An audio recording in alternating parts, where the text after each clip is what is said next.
Meus irmãos, a paz do Senhor, graças a Deus que nos dá vitória por nosso Senhor e Salvador Jesus Cristo. Gostaria de meditar convosco nesta manhã sobre o assunto importante da palavra de Deus que fala do fruto do Espírito. Nós tomaremos por base na nossa palavra nesta manhã Gálatas capítulo 5, verso 16 a 23.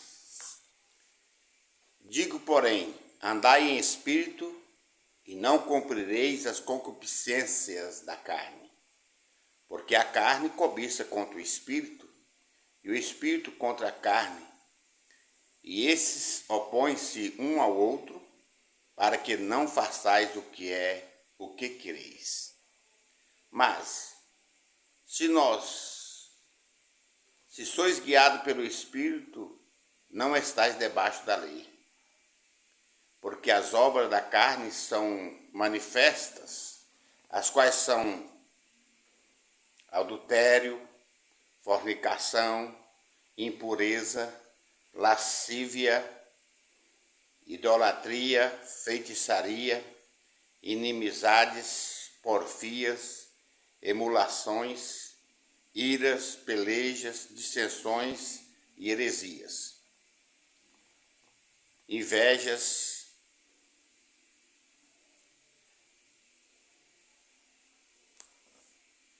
homicidas, bebedices, glutonaria e coisas semelhantes a estas, acerca das quais vos tenho declarado, como já antes vos disse, que os que cometem tais coisas não herdarão o reino de Deus.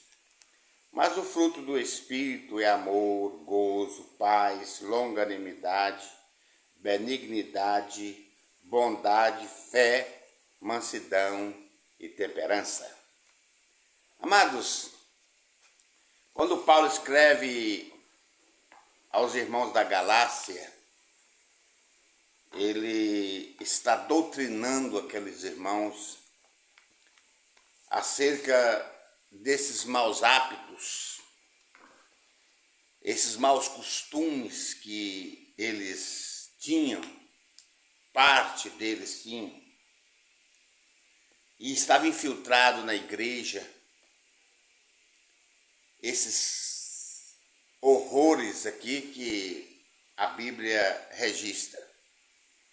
E como Paulo era o grande doutrinador, grande fundador de igrejas, ele agora repreende aos irmãos, ele corrige aos irmãos, para que se libertem dessa velha natureza, dessas coisas que não agrada ao Espírito Santo de Deus.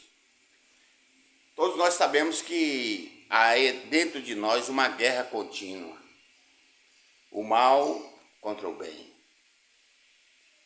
E um deles sempre desponta, um deles sempre fala mais alto. É por isso que nós devemos viver em plena comunhão com o Espírito Santo, viver em obediência à santa palavra de Deus, pois se nós estivermos em comunhão com Cristo, nós venceremos todos os obstáculos da carne. Veja que carne não tem fruto, não é? Mas tem obras, as obras da carne. E são muitas aqui. Mas quando lemos aqui no verso 22, mas o fruto do Espírito é amor, gozo, paz, longanimidade, benignidade, bondade, fé, mansidão e temperança. Verso 23, contra estas coisas não há lei, não existe outro regimento, não existe algo a mais, porque aqui está tudo que precisa para a vida do crente. o comentarista dessa lição. Estou falando hoje sobre a lição da revista da Escola Bíblica Dominical. A lição nossa hoje é a de número 6 de agosto de 2023. E quem comentou esta revista foi o pastor Jean Figueiredo, pastor da Igreja Assembleia de Deus Nova Aliança, lá em Luiz Eduardo Magalhães. E hoje, como por força maior não houve a Escola Bíblica Dominical, porque faleceu aí um parente dos nossos irmãos, e achei por bem falar um pouco aqui neste vídeo sobre esse assunto tão importante, os frutos do Espírito, que nós precisamos dar frutos. Até a Bíblia diz que os frutos se conhece a árvore, né? Não pode uma árvore boa dar maus frutos, nem uma árvore má dar bons frutos. Eu estava falando na consagração ontem, na igreja, que nós precisamos demonstrar às pessoas o que nós somos como servo de Deus, para que eles vejam em nós, o Espírito Santo veja em nós exemplos de fé, de fidelidade, de obediência à palavra de Deus, principalmente nós que somos obreiros da casa de Deus. Precisamos ser exemplo. Eu considero um obreiro como um espelho para a igreja. A igreja sempre olha em nós. A igreja sempre espera em nós, procura em nós um bom exemplo para ser seguido. Então, por isso que Paulo, ele escreve, quando ele diz que nós precisamos ser dispenseiros da multiforme graça de Deus. Aleluia! E outro versículo diz, além disso, requer-se dos dispenseiros que cada um se ache fiel. Nós precisamos ter na nossa vida algo para oferecer quem precisa. Aleluia! Sempre alguém que nos procura, sempre alguém que precisa de uma palavra, e nós somos as pessoas responsáveis para dar essa palavra, para dar este conselho, para transmitir às pessoas aquilo que nós temos dentro de nós. Então, eu estava dizendo, ser obreiro não é fácil. Ser obreiro é algo muito difícil, quando nós encaramos a responsabilidade como na verdade ela é. Então aqui a Bíblia diz, a palavra de Deus diz que o Espírito opõe-se à carne. Há uma guerra, há dentro de nós uma luta. A Bíblia diz que Isaac e Ismael representam essas duas naturezas. Isaac representa a força do bem, representa os frutos do Espírito.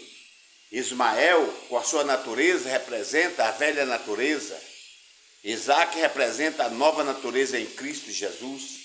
Quando o homem aceita Cristo como Salvador e que desce às águas, a Bíblia diz que ele se torna uma nova criatura. E quando nós se tornamos uma nova criatura, os nossos hábitos, os nossos costumes antigos precisam ser mudados. Nós estamos vivendo agora em uma nova vida, aleluia, em Cristo Jesus. Quando o homem, ele reconhece que ele está agora enxertado na oliveira, ele precisa ser diferente da antiga natureza. Eu digo que a nossa natureza, ela continua a mesma que quando nós nascemos, a mesma que quando nós aceitamos a Jesus, porém ela está crucificada. A velha natureza está crucificada com Cristo. Veja bem que tem pessoas que eles saem da igreja, ele sai esbagaçando tudo, parece que ele estava amarrado, ele pratica todo tipo de pecado, tudo aquilo que a Bíblia condena, porque a natureza estava amarrada, mas foi solta. Assim, nós também precisamos estar sempre presos na cruz. Paulo diz, todas as coisas me são lícitas, mas nem todas me convêm. Aleluia! Então nós precisamos, para andar em espírito, nós temos que viver uma vida nova, um exemplo de vida. Andar no Espírito, segundo a Paulo, andar no Espírito significa vitória sobre os impulsos e desejos carnais.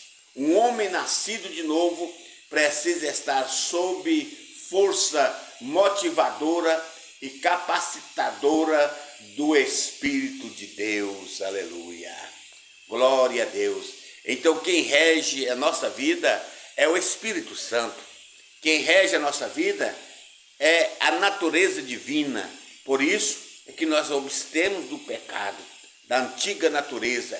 É verdade que a carne cobiça para as coisas da carne. É verdade que nossa carne deseja o que o mundo oferece. Mas dentro de nós existe a lei do Espírito que deseja as coisas espirituais. Aleluia. Aqui o comentarista comparou as duas naturezas como uma ovelha e como um porco. O porco sempre quer estar dentro da lama, sempre quer estar misturado na sujeira do mundo. Mas a ovelha, ela sempre é limpa, ela procura estar sempre em lugar limpo, enxuto. E assim é a vida do ser humano quando ele é regido pelos frutos do Espírito na sua vida. Aqui no item 1, parte 3, diz, vencendo no Espírito. A solução aqui não é a luta absolutamente contra a carne, mas sim entregar-se totalmente à vontade do Espírito Santo de Deus. Quando você se entrega totalmente à vontade do Espírito Santo, quando você entrega nas mãos de Deus aquilo que era difícil aos seus olhos, se torna fácil, porque quem está lutando por nós não é nós, é algo que está dentro de nós, o Espírito Santo. Mas quem é o Espírito Santo? O Espírito Santo é o Consolador que foi dispensado para estar conosco todos os dias até a consumação do século. Aleluia. E ele está aí preparando a igreja, né? E nos ajudando a vencer as lutas de cada dia, os obstáculos desta vida, porque sem a presença de Deus na nossa vida, nós somos derrotados. Quando Moisés desceu do monte e que o povo tinha feito um bezerro de ouro, e que o povo adorava aquele bezerro de ouro, ele irou-se, quebrou as tábuas da lei. Deus irou com aquele povo e Deus disse, Moisés, eu não vou mais no meio deste povo. Eu não vou enviar um anjo que vai guiar vocês, vai colocar vocês na terra prometida. Aí Moisés disse, não, Senhor, se o Senhor não for conosco, se a tua presença não for conosco, então nós não retiraremos o pé deste lugar. O Senhor precisa ir conosco, aleluia. Irmãos, o crente sem a presença de Deus, ele é um derrotado. O crente sem a presença de Deus, ele é presa fácil para Satanás. Mas quando a presença gloriosa, aleluia, do Espírito Santo está em nossa vida, nós somos mais do que vencedores. Aqui no item 2, parte 2, diz assim, a obra da carne mata. Imoralidade sexual. Essa prática era comum no dia de Paulo. Todo tipo de imoralidade era praticada nesta época. Era praticada pelos governantes, nobres, filósofos, sacerdotes e adoradores pagãos, sem nenhum sentimento de vergonha ou emoção. Por esse motivo, se dá a preocupação de Paulo com os novos convertidos que vinha do paganismo. A imoralidade não pode fazer parte da vida do cristão que foi crucificado com Cristo. Aleluia. Então o que eu estava dizendo, era uma prática cometida por todas as pessoas, grandes e pequenos. Aí Paulo se preocupa com os novos cristãos, com os novos convertidos, a ensinar eles a fugirem dessa prática pecaminosa. Meus irmãos, nós somos um povo que devemos viver separado do pecado, separado daquilo que não agrada aos olhos de Deus. Eu estava vendo um certo artigo que dizia que o crente deve ser como a garça, aquele pássaro branco que você vê nos pântanos.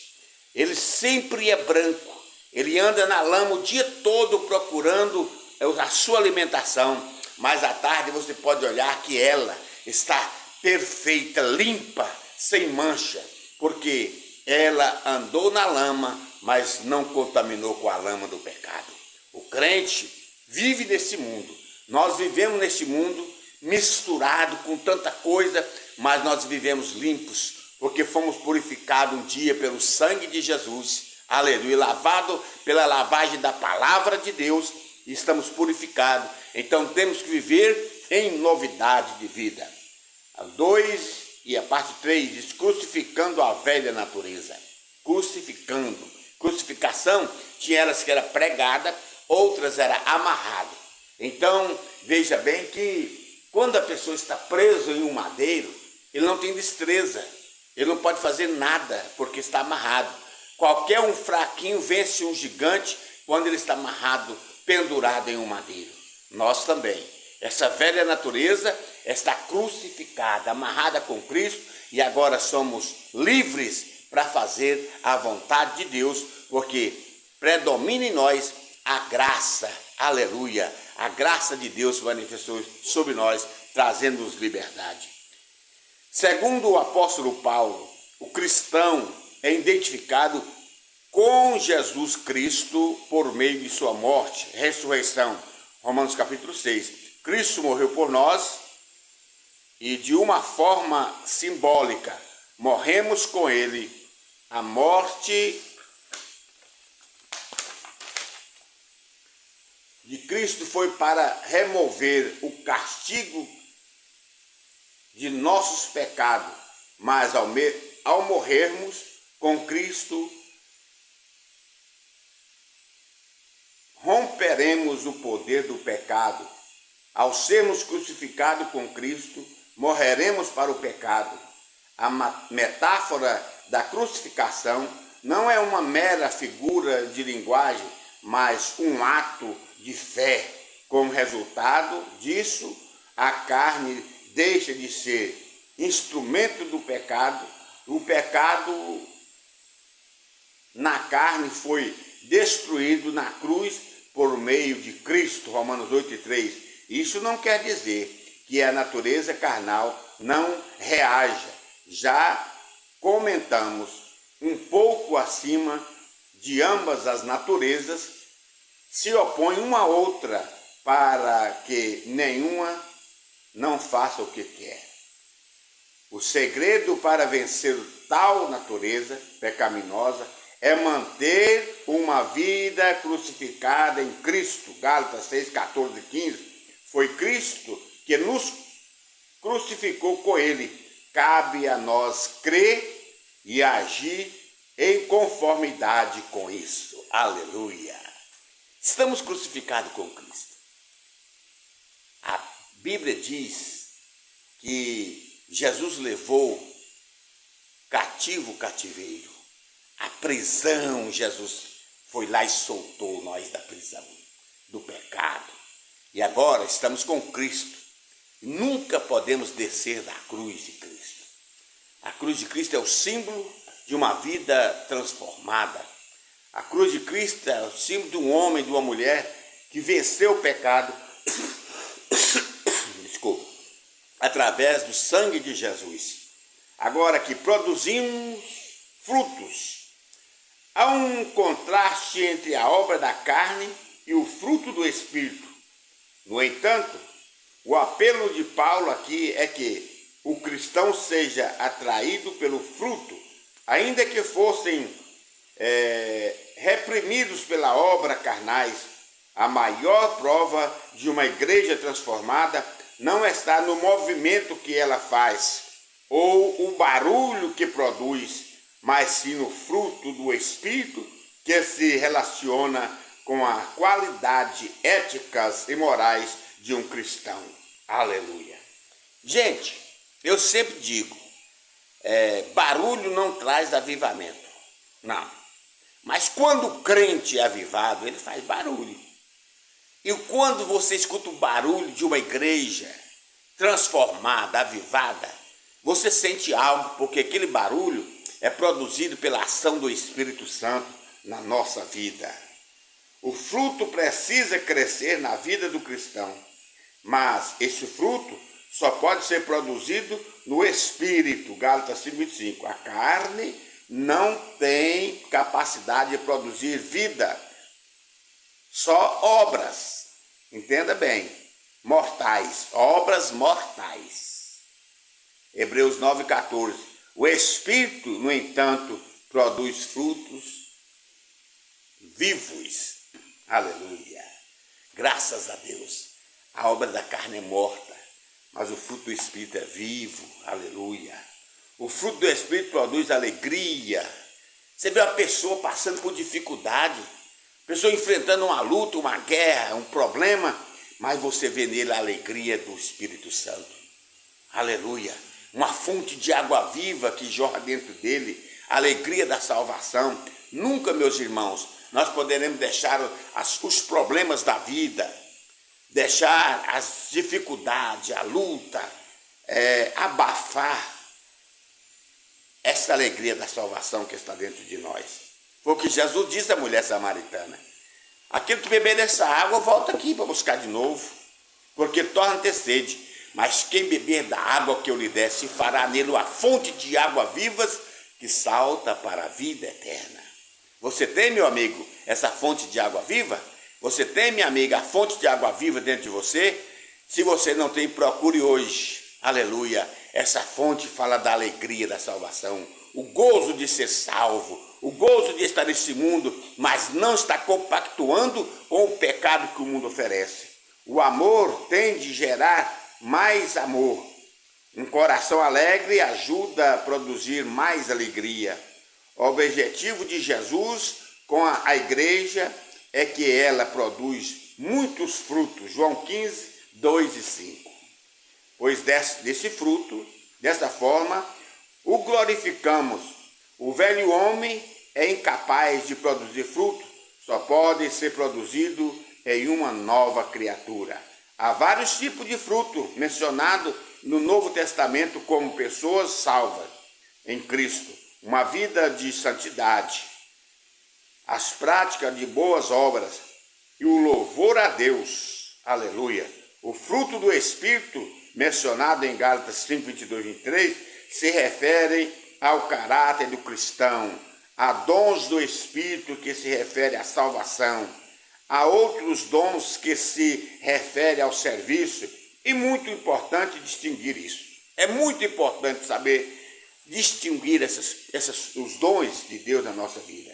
Então, o que Deus quer é que nós cresçamos na graça, no conhecimento das coisas de Deus, para que possamos chegar ao ponto principal, que é o arrebatamento da igreja. Ou que Jesus vem e nos leva individualmente, mas que estejamos preparados para este momento. As características dos frutos, as características que são necessárias para a vida de um crente salvo pode ser vista nos 9 dons do Espírito, começando pelo amor. Paulo diz: eu posso dar tudo que tem para os outros, posso distribuir com os pobres toda a minha riqueza, posso até dar meu corpo para ser queimado, mas se eu não tiver o amor, nada disso aproveita. É bem verdade que todos os outros frutos são decorrentes do amor. É importante comparar esses 8 qualidades, características do amor, ordenada aos Coríntios, capítulo 13, 4 a 8. Segundo os estudiosos da Bíblia, temos usado para o amor, neste caso, é o ágape. O amor ágape, que é o amor de Deus, o amor perfeito. Usando para amor, este caso é ágape, que significa amor divino. É por meio deste amor divino que Deus nos enche de sua presença. Romanos 5,5. Devemos sempre pedir em oração que o Senhor aumente em nós o amor. Filipenses 1,9. Senhor, me ensina a amar, me ensina a perdoar. Eu sempre faço essa oração. Senhor, me dá graça para perdoar, mas me dá graça também para pedir perdão quando precisar de pedir perdão a alguém. Tem gente que só quer que os outros pedem perdão para ele. Ora, Todos nós somos falhos, meus irmãos. Todos nós precisamos de um dia pedir perdão a alguém. Às vezes a gente ofende alguém com uma palavra, com um gesto, né? Mas quando nós reconhecemos isso, o Senhor também estende a tua mão abençoadora e nos dá a vitória. Conclusão: as obras são algo que o homem produz para si mesmo. Já o fruto é produzido por um poder que não vem de méritos próprios. O fruto é algo que o homem não pode fazer. Se observarmos, o fruto está no singular. Mesmo assim, ele é um indicativo à unidade das virtudes cristãs. Aleluia. Vamos produzir fruto, meus irmãos. Que alguém olhe em nós e veja fruto, para que nós sejamos como aquela figueira que Jesus aproximou dela, procurando algum fruto, mas não tinha. Ele disse: nunca mais nasça fruto de ti. E ela secou. Mas que possamos ser sempre viçosos, mas ter frutos também. Tem pessoa que tem muita folha, muita aparência, mas procura um fruto nele, não encontra. Foi por causa disso que Jesus amaldiçoou a figueira. Porque não era tempo dela estar daquele jeito, mas ela estava frondosa, porque a figueira só fica frondosa, bonita, quando ela é tempo de frutos. Jesus foi lá, não tinha fruto. Então vamos largar de viver de aparência, vamos viver a verdade, falar a verdade. O salmista diz: Senhor, quem subirá no teu lugar santo, quem estará no teu tabernáculo? Ele responde: aquele que anda em sinceridade, fala a verdade, fala segundo o seu coração. Vamos falar o que está dentro do nosso coração, porque Jesus ama a verdade. Deus abençoe, meus irmãos, e que você produza fruto, que nós produzimos frutos para a vida eterna. Deus em Cristo abençoe todos vocês. Amém.